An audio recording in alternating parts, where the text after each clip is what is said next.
Assalamualaikum warahmatullahi wabarakatuh.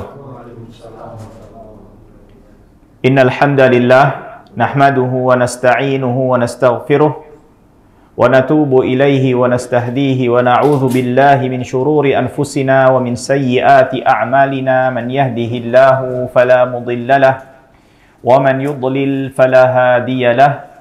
Asyhadu an la ilaha illallah wahdahu la syarikalah wa asyhadu anna sayyidana Muhammadan abduhu wa rasuluh. Allahumma salli wa sallim ala abdika wa rasulika Muhammadin wa ala alihi wa sahbihi wa man tabi'ahum bi ihsanin ila yaumiddin. Para ikhwas sekalian, alhamdulillahi rabbil alamin. Bersyukur kepada Allah Subhanahu wa taala pada kesempatan yang berbahagia kali ini kita bisa melanjutkan kajian kita, pembacaan dan penjelasan kitab Al-Mukhtasar Al-Latif karya Syekh Abdullah ibn Abdurrahman Bafadl Al-Hadrami rahimahullahu ta'ala. Sebagaimana yang kita sudah sama ketahui pada kajian yang lalu, kita telah sampai pada babus siyam, bab yang menjelaskan tentang masalah puasa. Dan kita sudah mengetahui makna dari puasa dari tinjauan bahasa dan juga dari tinjauan syariat atau istilah, dan juga kita sudah mengetahui tentang dalil atau dasar yang menjadikan puasa, ibadah puasa ini wajib untuk kita kerjakan ya di bulan Ramadan, dan juga permasalahan-permasalahan ya yang berkaitan dengan ibadah puasa itu sendiri. Kita baca apa yang disampaikan oleh Syekh Abdullah bin Abdurrahman Bafadl rahimahullahu ta'ala. Yathbutu dukhulu Ramadan bistikmali Sya'ban 30 au bi ru'yatil hilal, ya. Tetapnya atau menetapkan masuknya bulan Ramadan dengan menggenapkan bulan Sya'ban 30 hari atau dengan melihat hilal. Nah, beliau memulai pada perkataannya ini bagaimana atau kita tahu bahwasannya puasa yang diwajibkan itu adalah puasa yang ditetapkan pada bulan Ramadan. Tapi bagaimana kita menetapkan masuknya bulan Ramadan itu sendiri, betul ya?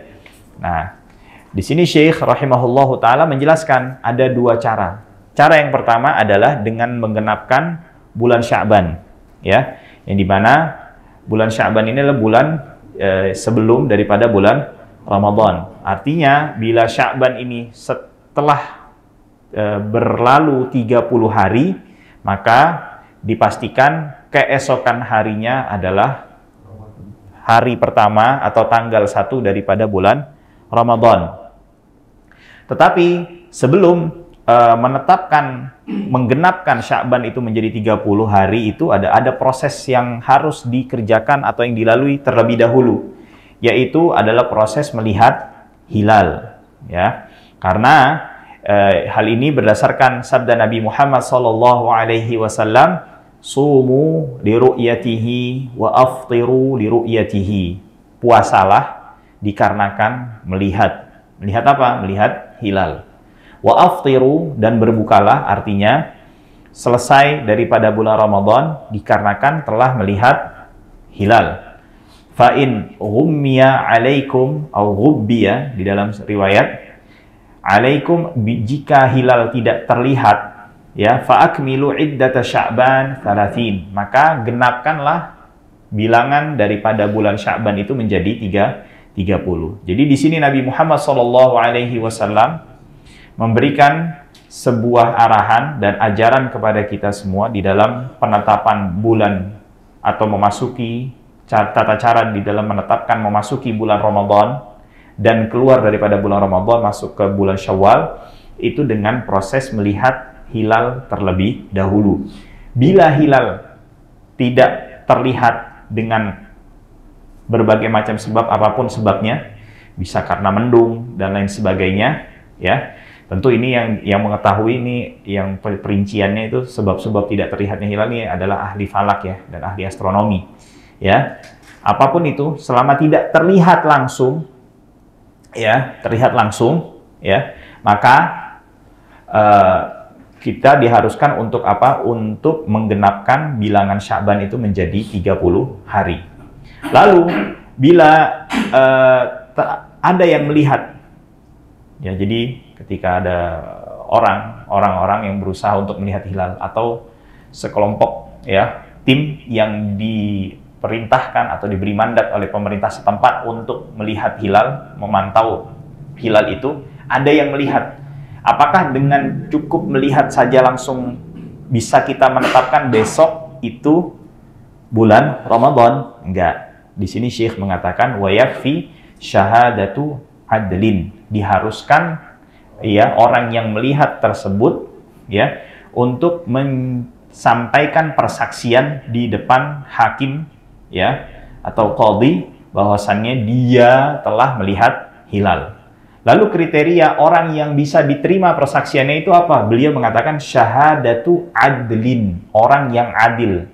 Adil ini bukan maknanya seperti kita ketahui, ya, dalam artian adil di dalam menetapkan hukum atau di dalam memecahkan perselisihan yang terjadi antara dua orang atau dua pihak atau lebih. Ya, makna adil di sini adalah orang yang memiliki sifat yang namanya adalah. Namanya adalah. Orang yang memiliki sifat adalah itu apa? Secara simpelnya, secara ringkasnya adalah orang yang tidak diketahui bahwasannya orang ini melakukan perbuatan yang bisa menjadikan orang tersebut dikategorikan sebagai orang fasik. Orang fasik itu kayak gimana? Orang fasik itu adalah orang yang melakukan perbuatan dosa besar. Atau dia terbiasa melakukan dosa kecil secara terus-menerus. Ya, terbiasa melakukan dosa kecil terus-menerus. Kalau yang kriteria kedua itu, selama tidak ketakwaannya, kesolehannya, kebaikannya lebih dominan. Artinya kalau kebaikannya lebih dominan, maka dia tidak dikatakan sebagai orang yang kehilangan karakter adalah. Jadi kalau dia punya karakter adalah ini, dia menyampaikan persaksiannya, baru persaksiannya itu diterima. Sekali lagi diulangi, ya. Orang yang bisa diterima persaksiannya nggak setiap orang. Jadi misalnya nanti yang orang timnya itu yang berkumpul berusaha melihat hilal itu, ya, masyarakat, ada anak kecil, perempuan, orang yang akalnya agak kurang, ya.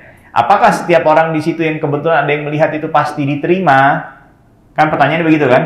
Enggak. Yang diterima itu adalah orang yang memiliki karakteristik adalah, atau orang yang disebut orang adil. Ya, adil.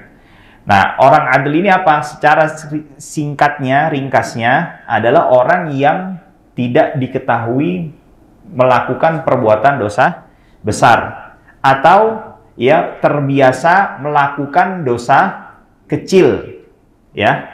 Kalau dia terbiasa melakukan dosa kecil dan kebaikannya tidak lebih dominan, melakukan dosa kecil dan kebaikannya tidak lebih dominan, maka dia tidak dikatakan sebagai orang yang memiliki karakteristik adalah, sehingga persaksiannya tidak bisa diterima. Itu secara ringkasnya. Nah, adapun orang adil itu seperti apa? Secara lebih perinciannya lagi, selain tadi dua karakteristik yang disebutkan itu, dia diharuskan orang yang mukallaf. Artinya dia sudah baligh, berakal.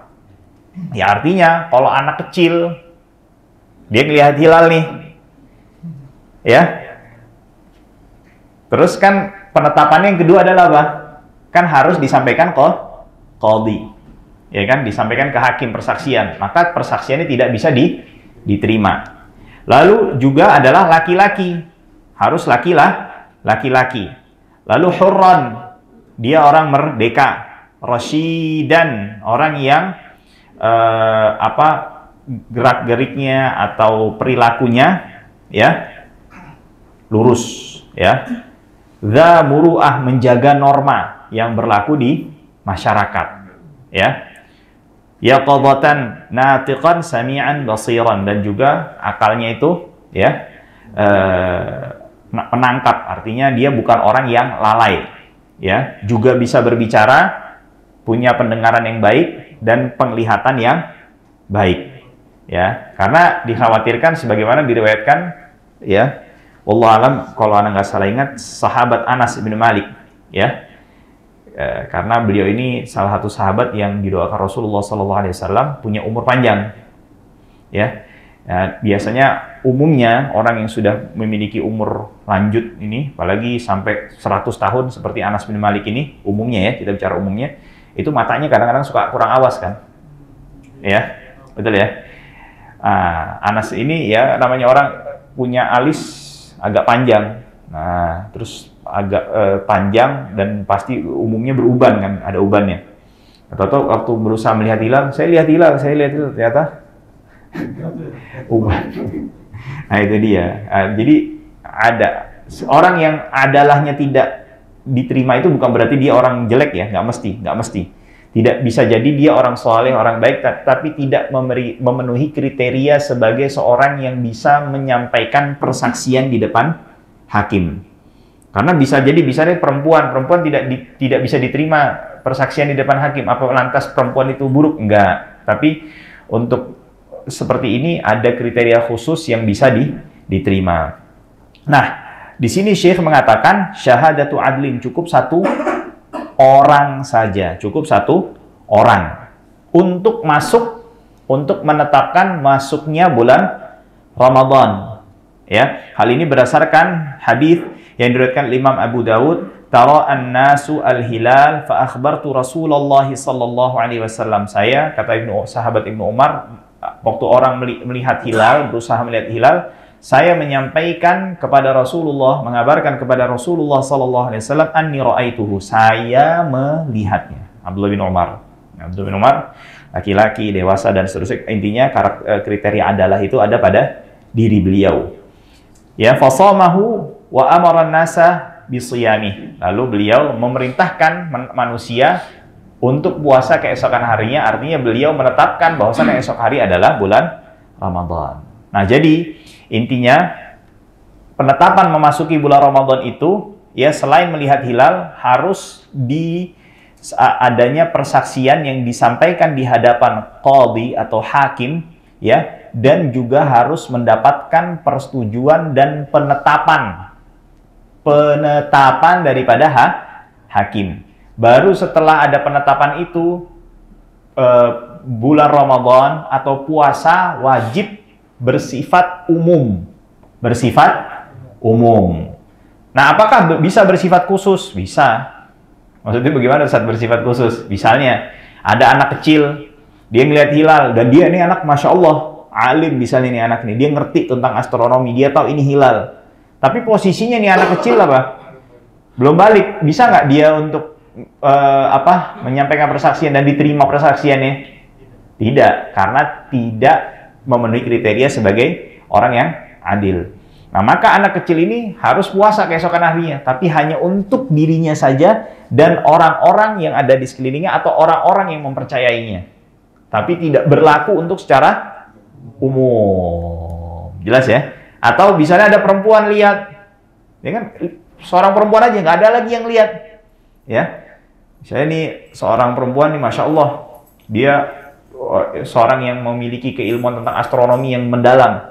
Jadi dia tahu nih mana hilal, mana yang bukan. Ya udah, dia bilang, saya lihat hilal, tapi nggak ada yang lihat yang lainnya. Ya, maka wajib bagi dia untuk berpuasa keesokan harinya dan orang-orang yang mempercayainya. Tapi tidak bisa ditetapkan secara umum. Nah, itu dia. Itu jadi proses untuk menetapkan masuknya bulan Ramadan. Adapun penetapan keluarnya bulan Ramadan, kalau misalnya bulan Ramadan ini 29 hari, artinya yang harusnya keesokan harinya tanggal 30 Ramadan, tapi karena ada yang melihat hilal dan kebetulan yang melihat itu adil dan menyampaikan persaksiannya di hadapan hakim, ya, dan diterima persaksiannya, ya, baru ditetapkan besok apa? 1 Syawal. Tapi berkaitan dengan keluar bulan Ramadan ada satu syarat lagi. Apa syaratnya? Kalau yang masuk bulan Ramadan cukup 1 orang. Satu saksi. Tapi kalau keluar bulan Ramadan, maksudnya masuk 1 Syawal, harus 2. Harus berapa? 2 orang. Jadi kalau misalnya yang menyampaikan persaksiannya cuma 1, diterima nggak? Kenapa? Karena syaratnya masih kurang, ya, sehingga besoknya tanggal berapa? 30 Ramadan. Nah, itu dia. Jadi ini perlu diketahui. Perlu apa? Perlu diketahui dalam rangka untuk apa? Karena kewajiban puasa ini berkaitan dengan 1 bulan yang namanya adalah bulan Ramadan, dan Rasulullah SAW telah mengajarkan penetapan untuk memasuki bulan Ramadan dengan apa? Dengan melihat hilal, dan bagi orang yang melihat hilal itu punya kriteria untuk bisa diterima persaksiannya di hadapan hakim. Lalu beliau rahimahullahu ta'ala berkata, faslun, fasal, wa syurutu sihhatis shaum an-niyah, ya. Syarat-syarat sahnya puasa itu adalah niat. Nah, di sini beliau rahimahullahu ta'ala bukan berbicara syarat secara istilah yang sudah kita ketahui. Kan kita tahu syarat itu apa? Segala sesuatu yang harus dipenuhi dan dikerjakan, sedangkan ia berada di luar daripada rangkaian ibadah. Berbeda dengan rukun. Kalau rukun itu di dalam rangkaian ibadah itu sendiri. Tapi makna syarat yang diinginkan oleh Syekh di sini adalah apa?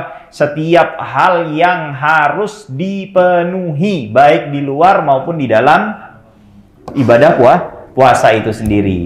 Jelas ya? Nah, yang pertama adalah apa? An-niyah, ya. Adalah niat. Hal ini berdasarkan sabda Nabi Muhammad SAW, innamal a'malu binniyat. Sesungguhnya amal itu diterimanya dan tidaknya itu dengan niat. Hadirkan niat atau enggak. Fa in kana fardhan, kalau puasanya fardu. Nah, puasa fardu di sini apa? Pertama, puasa bulan Ramadan, atau mencakup di sini puasa nazar.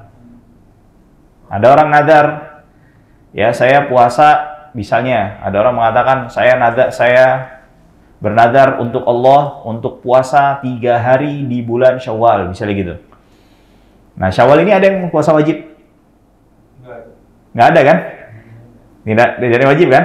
Tapi jadi wajib nggak gara-gara dia ngomong gitu? Karena jadi wajib. Bisa karena nazar. Atau yang kedua adalah qadha. Dia ngeganti. Kan ada orang yang, ya, terutama biasanya yang paling sering dia dihadapi ini adalah perempuan, ya. Karena datang bulan, berapa hari dia nggak puasa, diwajibkan hari-hari liburnya itu untuk diganti di bulan berikutnya. Jadi puasa Ramadan, puasa nazar, puasa apa lagi? Qadha, dan yang keempat adalah kafarah. Kalau dia kafarah, wajib tuh. Jadi hitungannya wajib. Nah, kalau yang kayak gini, 4 puasa, salah satu di antara 4 puasa ini mau dikerjakan, usturita at-tabyid.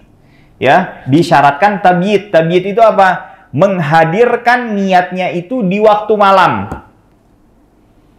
Jadi nggak sah dia kalau misalnya menghadirkan niatnya, misalnya di saat adzan subuh telah dikumandangkan, maksudnya adzan subuh yang menunjukkan akan masuknya waktu subuh dan telah terbitnya fajar. Itu nggak sah. Karena kenapa? Bukan di waktu malam. Karena yang waktu malam itu apa? Semenjak terbenamnya matahari sampai kapan? Terbit? Enggak, terbit fajar. Terbit fajar, ya. Nah, terbit fajar. Imsak itu masih bisa niat. Tapi imsak itu tujuannya apa? Supaya kita hati-hati aja. Jadi bukan kita mulai puasa di imsak itu. Imsak itu dianjurkan tujuannya kehati-hatian supaya apa? Supaya kita tidak makan berbarengan dengan terbitnya fajar. Ya. Nah, hal ini berdasarkan sabda Nabi Muhammad SAW, man lam yujammi'i as-siyama qabla al-fajri. Siapa yang tidak menghadirkan niat puasa sebelum fajar, fajar, fala siyama lahu, maka nggak ada puasa, artinya puasanya tidak dihitung, tidak diterima. Nah, ini berkaitan dengan apa? Puasa fardu. wat ta'yin, dan harus disebutkan atau dihadirkan di dalam niatnya tersebut spesifiknya. Puasanya apa? Puasa nadar, puasa Ramadan, puasa kafaroh, puasa qadha. Karena kita tahu puasa fardu ini kan nggak hanya satu, bukan Ramadan aja kan? Bener nggak? Yang membedakan apa? Dari 4 yang wajib ini, misalnya dia punya nadar, dia punya qadha, dia punya kewajiban qadha, dia punya kewajiban kafaroh. Nah, yang bedakan puasa hari itu sebagai puasa qadha dengan kafaroh apa? Niat. Maka dia harus jelaskan, ya, hadirkan makna untuk menentukan puasa yang mana yang hendak dia kerjakan untuk keesokan harinya. Ya, kasaumi Ramadan, seperti dia menghadirkan niat saumi Ramadan, au nadrin, atau puasa nadar. Udah selesai gitu doang. Itu minimalnya untuk kita bisa dikategorikan telah melakukan niat atau melaksanakan kewajiban niat di dalam berpuasa. Nah, adapun kalau puasanya sunnah bagaimana? Harus tabyid. Artinya harus menghadirkan niat di waktu malam. Harus nggak? Masya Allah nih.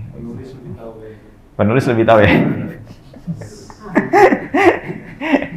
Kalau puasa sunnah tidak wajib untuk menghadirkan niat di waktu malam. Boleh dia menghadirkan niatnya itu setelah terbit fajar, setelah terbit matahari, selama dengan 2 syarat ya, selama belum masuk waktu zuhur. Jadi kalau dia niatnya sudah waktu zuhur, ya tidak diterima. Dan yang kedua apa?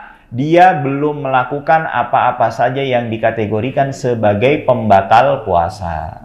Jadi jangan jam 6 sarapan nasi uduk, jam 7 dia niat puasa, dia nggak bisa tuh begitu, ya. Jadi dia belum sarapan, terus nggak ada sarapan nih, istri kagak masak, ya kan?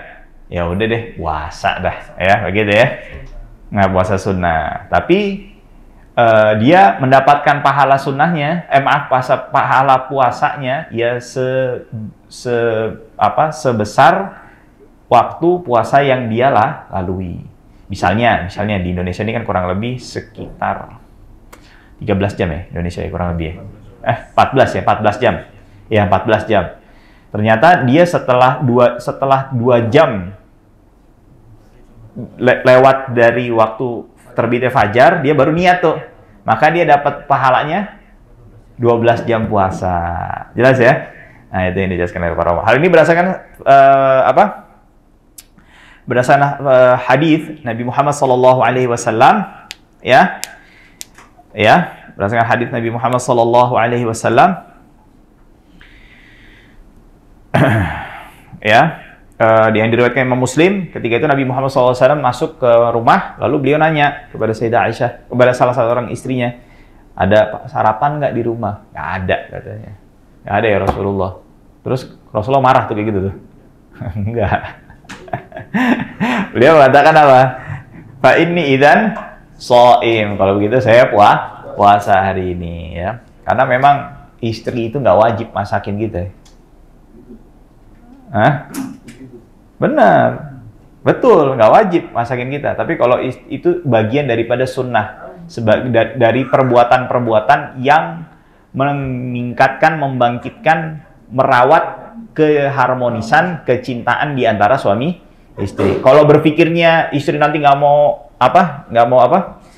masakin, ya, karena bilang anak nggak wajib, ya udah nanti kalau dia sakit gigi, udah biarin aja, anak nggak wajib ngobatin ente. Bener kan? Nah, gitu. Cuman kita kan sebagai suami yang mencintai seorang istri nggak mau, nggak rela kan? Atau dalam artian nggak tega ngeliat istri kesakitan kan? Nah, kita anterin ke rumah sakit. Jangan kan nganterin ke rumah sakit, ngobatin aja, bayarin dokternya, kita nggak wajib. Betul nggak? Nah, jadi jangan berpikirnya wajib ini ya, terlalu hitam putih ya.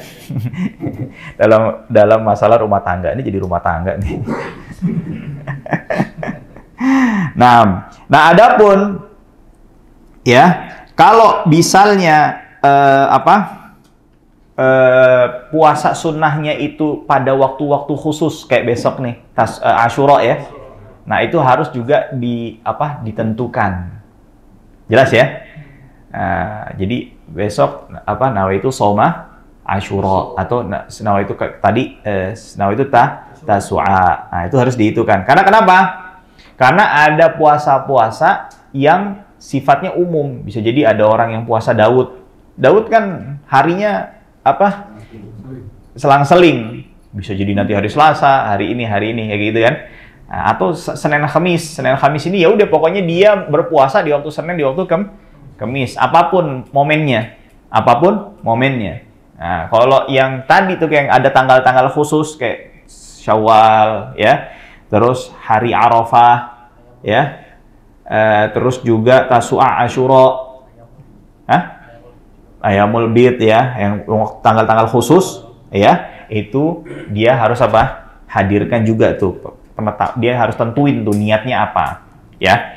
Jadi kurang lebih hampir sama kayak niat sholat. Cuman kalau sholat, kalau yang wajib kan harus ada fardhon. Kalau puasa nggak wajib yang ada menghadirkan fardhon pada puasa-puasa yang wajib. Nah, baik. Lalu selanjutnya wa syaratu shihhati shaumi aidha, dan di antara syarat sahnya puasa yang lainnya apa? Al-imsak, menahan diri. Karena kita tahu makna shaum itu artinya adalah menahan.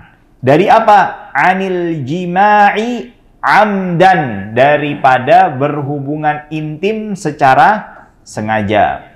Maknanya berhubungan intim di sini adalah apa? Maaf ya, ini karena harus dijelaskan secara spesifik walaupun agak sedikit vulgar ya. Maksudnya adalah ketika memasukkan, di dalam bahasa Arab itu hasyafah itu kepala kemaluan yang terbuka setelah disunat tuh. Ya. Kalau kita bahasanya yang lebih gampangnya helmnya. Nah, kalau helmnya udah sampai masuk ke farj ya, ke kelamin daripada istri ya, tempatnya biasa hubungan intim itu, maka itu dikatakan sebagai jima'. Nah, tapi harus secara sengaja. Kalau dia nggak sengaja, ya gimana, nggak usah dibayangin bagaimana nggak sengajanya. Ya, nggak usah ditanyain. Ya, dan juga harus secara sukarela. Ya, bukan yang dipaksa. Tuh ulama tuh di dalam mazhab Syafi'i itu berselisih tuh.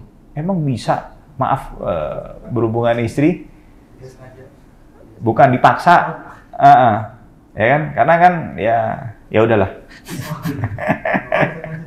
Jangan dong.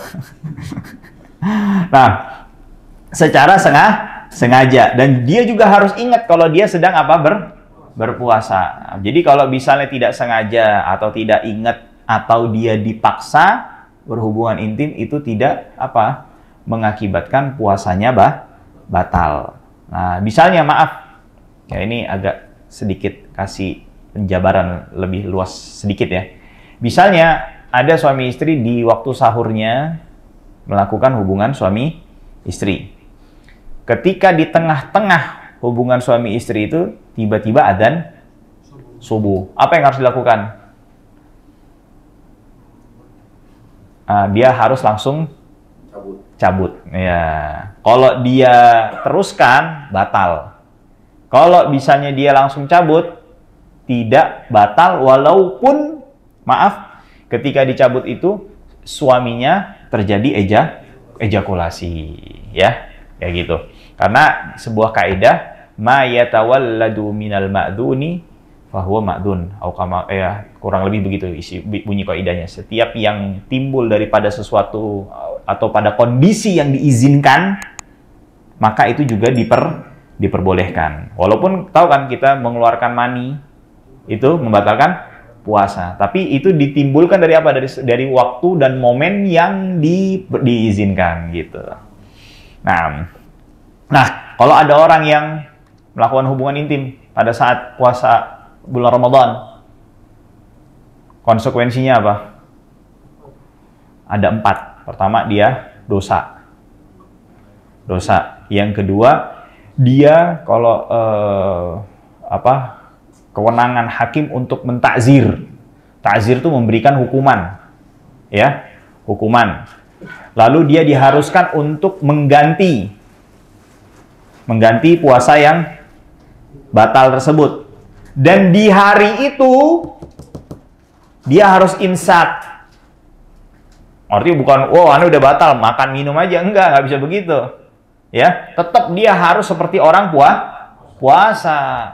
Itu kalau di bulan Ramadan. Dan yang terakhir adalah apa? Dia harus membayar kafaroh. Kafarohnya apa? Pertama, membebaskan budak. Ya udah, ini nggak ada. Kalau nggak ada, ya seperti saat ini, dia apa? Harus berpuasa 2 bulan berturut-turut. Tidak boleh putus dengan alasan apapun.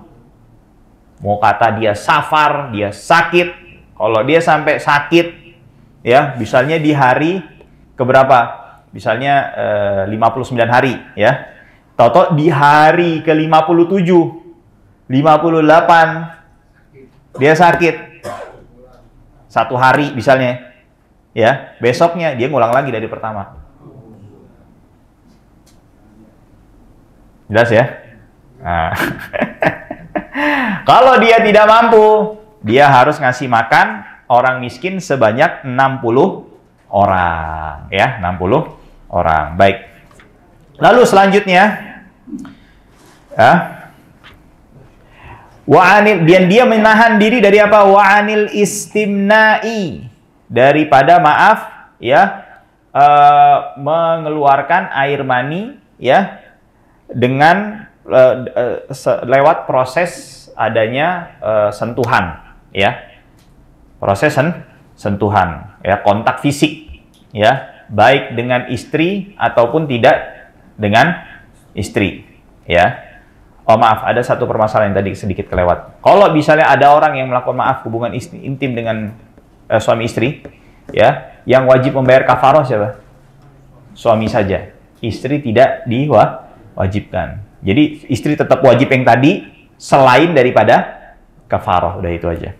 Nah, wa anil istimna'i. Jadi kalau dia sampai keluar air maninya lewat sebuah kontak fisik, ya, dan dia tahu hukumnya, ya, dan dilakukan secara sengaja dan sukarela, ya, maka itu semua membatalkan puasanya. Nah, Ustadz, kalau misalnya orangnya jahil, bagaimana Ustadz? Dilihat.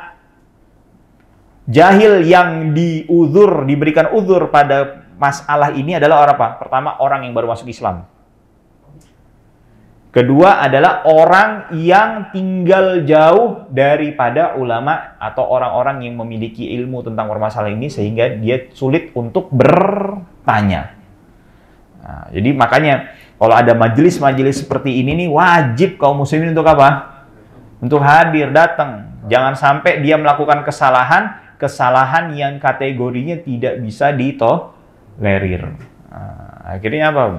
Berat konsekuensinya. Jadi konsekuensinya dia apa? Merusak ibadah. Dosanya 2 nih. Konsekuensinya dia merusak ibadah. Dosa yang pertama. Dosa yang kedua apa?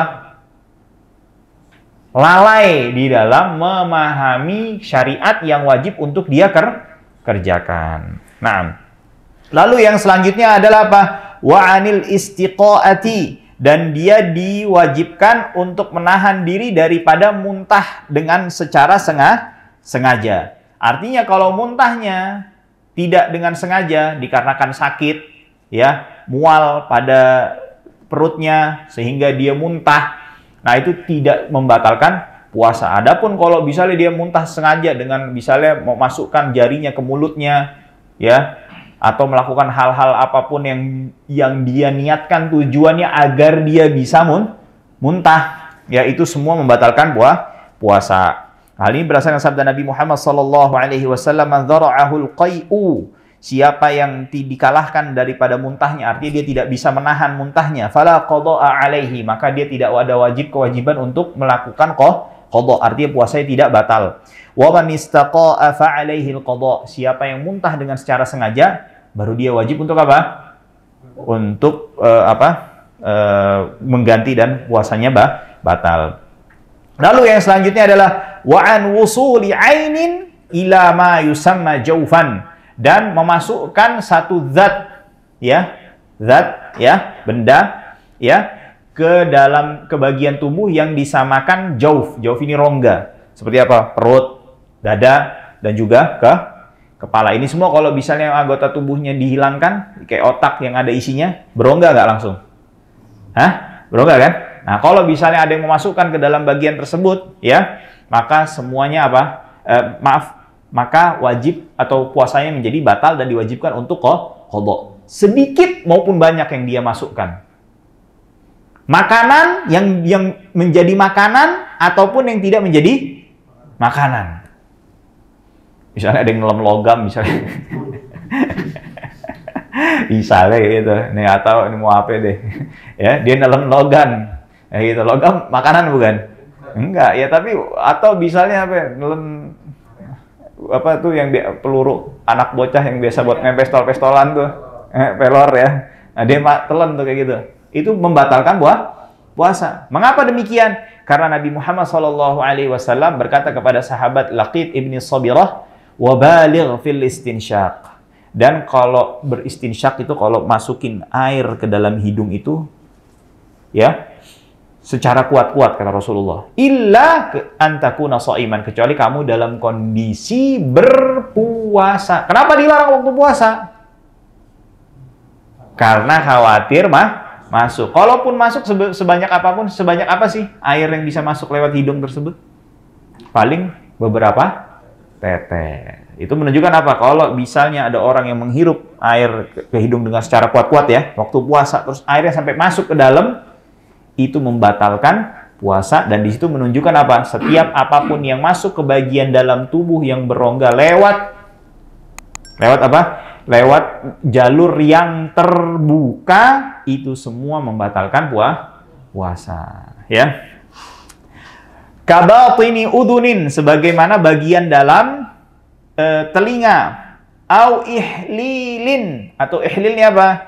Ihlil ini kalau kita nyebutnya kateter, ya kateter yang dimasukin dari kemaluan. Nah, itu ada dulu metode pengobatan dengan memasukkan lewat farj. Ya, kalau kita kan seperti kateter saat ini. Min manfadhin maftuh. Ya, daripada manfad, lobang atau jalur yang terbuka. Jalur terbuka itu mana? Mulut, kemaluan, maaf, dan juga dubur. Nah, hati-hati tuh. Kalau orang lagi puasa ketika bersih-bersih setelah buang hajat, nah, itu jangan lebay, jangan lebih. Ya, yang diwajibkan kita membersihkan bagian luar, nggak usah sampai masuk ke dalam. Kalau sampai masuk ke dalam, pertama udah lebay, juga pas lagi puasa bisa membatalkan puasa. Karena kenapa? Memasukkan bagian dari luar ya ke bagian dalam tubuh lewat jalur yang terbuka. Lihat, jalur yang terbuka. Maka dari itu Syekh mengatakan fala yadurru wusulu duhnin bitasharrubil masami.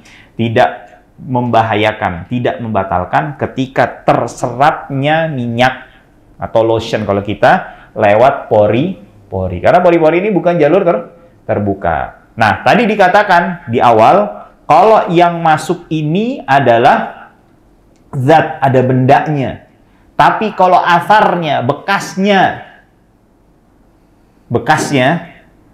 itu tidak membatalkan puasa. Contohnya bagaimana? Misalnya ada orang pakai celak, ya, pakai celak. Celak itu kan ada apa? Kayak bubuknya itu kan ditaruhnya di mana? Di mata, nggak sampai masuk kan? Tapi kadang-kadang suka ngerembes. Terus akhirnya terasa ada rasa-rasanya masuk ke bagian dalam. Nah, itu tidak dikatakan sebagai usulul ain, masuknya benda ke bagian dalam. Karena itu bekasnya, asarnya, dampak dari apa? Dari celak. Kayak Ana juga pernah contoh, keluarga Ana tuh punya, Masya Allah, racikan obat tetes mata. Alhamdulillah nih, Masya Allah, bagus dipakai. Cuman salah satu ininya, bukan efek samping, bahannya itu dari jadam. Jadam tuh kan Masya Allah rasanya enak banget.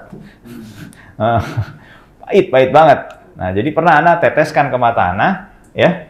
Ya udah kan mata nih kan, nggak masuk ke dalam bagian dalam, toto merembes. Wow, rasa pahitnya. Nah, itu apakah rasa pahit yang terasa itu misalnya Anda sedang berpuasa lalu Anda telan itu menyebabkan menyebabkan puasa yang Anda sedang kerjakan itu batal? Tidak. Lain kalau obat tetes matanya itu Anda tetesin ke mulut, baru batal. Jelas ya? Nah. Wala ta'mil kuhli bihalqihi, dan juga rasa daripada celak yang terasa di tenggorokannya. Karena tidak bukan zatnya, bukan celaknya yang dia masukin ke dalam tenggorokannya. Nah, wala yuftiru idza fa'ala dzalika nasiyan aw jahilan, dan tidak menyebabkan batal puasanya kalau dia tadi masukin itu ya benda dari luar kemana? Ke bagian dalam tubuhnya lewat jalur yang terbuka. Kalau dia lakukan itu, saat dia melakukan, dia lupa, dia tidak ingat. Au jahilan, atau dia tidak mempunyai ilmunya, atau tidak tahu hukumnya. Sekali lagi, jahil yang diberikan uzur pada konteks ini adalah apa? Orang yang baru masuk Islam, dan orang yang tinggal jauh atau tidak memiliki akses untuk bertanya kepada orang yang memiliki ilmu. Jadi kalau dia punya akses, atau bahkan tetangganya ustadz misalnya, ya dia kagak mau nanya, ya, jadi itu dia mengerjakan ini, tetap puasanya apa? Puasanya apa? Batal, tetap batal. Karena syaratnya dia sebagai orang jahil ini tidak terpenuhi. Orang jahil yang diberikan uzur nggak terpenuhi. Nah, lalu yang selanjutnya au mukrohan, atau dia melakukan tersebut karena terpaksa, dipaksa, ya. Kalau dia melakukan secara terpaksa itu tidak membatalkan puasa. Wa yuftiru bi khurujil maniyyi, dan batal puasa juga dengan apa? Keluarnya air mani. Bilamsin, dengan adanya apa? Disebabkan proses menyentuh, ya. Proses atau adanya kontak fisik, ya. Bila hailin, tanpa ada penghalang secara langsung jadinya, ya. Au qublatin, atau dengan mencium, au mudaja'atin, atau dengan apa nih mudaja'ah? Di situ gimana, apa? Bermesra. Iya, bermesra. Iya, kelon. Ya. Au mudaja'atin. Nah, jadi kalau misalnya ada kontak fisik sehingga menyebabkan apa? Kontak fisik secara langsung, ya. Kulit dengan kulit, sehingga menyebabkan keluarnya air mani itu membatalkan puasa. La bifikrin wa nadharin, tapi bukan dengan sebab karena dia berhayal, berpikir, atau nadhar, atau dia melihat, karena itu tidak ada kontak fisik. Wa syartu sihhati shaumi aidha, dan syarat sah puasa yang lainnya ada apa? Ada beberapa, insyaallah tabaraka wa taala akan kita bahas di pertemuan yang akan datang. Wallahu taala a'la wa a'lam. Wa sallallahu wasallam ala nabiyyina Muhammadin wa ala alihi wa sahbihi ajma'in. Walhamdulillahi rabbil alamin.